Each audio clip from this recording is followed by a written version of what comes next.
Welcome back. Today's question is, what does the entrance of Aaron's son Eleazar into the promised land say about the curse upon the generation which rebelled at the edge of the promised land? We see him in Numbers 3, Numbers 4, apparently as an adult, Numbers 16, in Numbers 19, and we see him taking over Aaron's office in Numbers 20. Unless another Eleazar is meant, he doesn't die until Joshua chapter 24. Based on the curse in Numbers 14, your corpses will fall in this wilderness, even all your numbered men according to your complete number from 20 years old and upward. Are we to conclude that Numbers had described Eleazar as assisting with priestly service at some age younger than 20?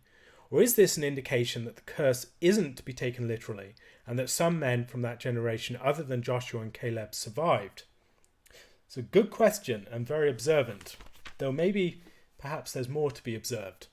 If you look at chapter 26 of Numbers, you see the character of Eleazar appear again. He's mentioned in the genealogy of those who were born to Aaron, along with Nadab and Abihu and Ithamar.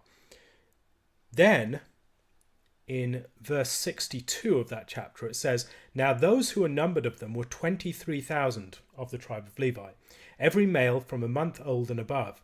For they were not numbered among the other children of Israel, because there was no inheritance given to them among the children of Israel." And then it goes on to say, "These are those who were numbered by Moses and Eleazar the priest, who numbered the children of Israel in the plains of Moab by the Jordan, across from Jericho. But among those there was not a man of those who were numbered by Moses and Aaron the priest, when they numbered the children of Israel in the wilderness of Sinai. For the Lord had said of them, They shall surely die in the wilderness. So there was not left a man of them, except Caleb the son of Jephunneh, and Joshua the son of Nun." So I think there is reason to believe that the tribe of Levi was accepted. They were not included in the numbering, and thus they were not included in the judgment, which means that Eleazar, and presumably others of the Levites, were not among those who fell in the wilderness, and also went from the promised land into the promised land from Egypt. Why might this be? Why might they be accepted beyond just the mere numbering? Well, if we look back at the judgment, it falls upon them as a result of their failure to enter into the land after the spies bring back a bad report. Caleb and Joshua bring back a good report, and they are not judged. But Israel generally refuses to enter into the land, into the inheritance. A couple of points to notice here. Levi did not have an inheritance in the land. They had cities and other things like that they would be part of, but they did not have a regular inheritance in the land. The second, more important thing to notice is that they did not send a spy. All the other tribes sent spies. The tribe of Levi did not send a spy. So they were not as complicit in that sin. They were not involved in the same way. They did not have the inheritance. They did not send a spy. And we can presume that they weren't caught up to the same extent in the general sin of resistance. We see another instance earlier on in the story of the Exodus that might be helpful here. As Moses, after the sin with the golden calf, calls people to him, and Levi comes to him, and 3,000 of their brethren are slain by them that day.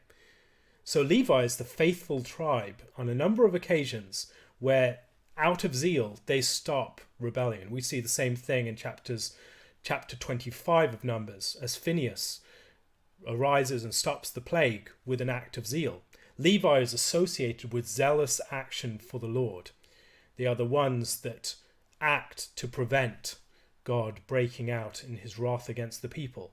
They're the ones who are faithful in ways that the other tribes were not. Now, there was plenty of rebellion within the tribe of Levi, but what I think you see is a significant faithful zeal on the part of Levi that gave reason for them to be accepted from the judgment, even above the fact that they are not among those who resisted entering into the inheritance or brought back a bad report. I think this might help to explain the issue. There are further questions that could be asked, I'm sure, and it's a puzzle that the text does not fully clear up for us.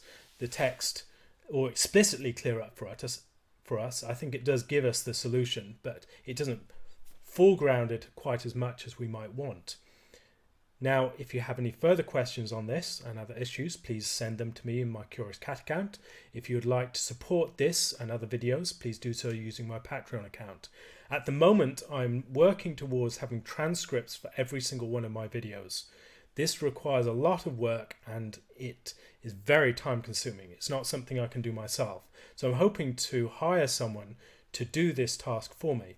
And I have a professional transcriber who's volunteered her services for the time being, but in a longer term would be willing to work for if I were able to pay her. Now I'm hoping that I will be able to pay her, but to do that I will need more support. If you would like transcripts for all of these videos, please consider supporting these.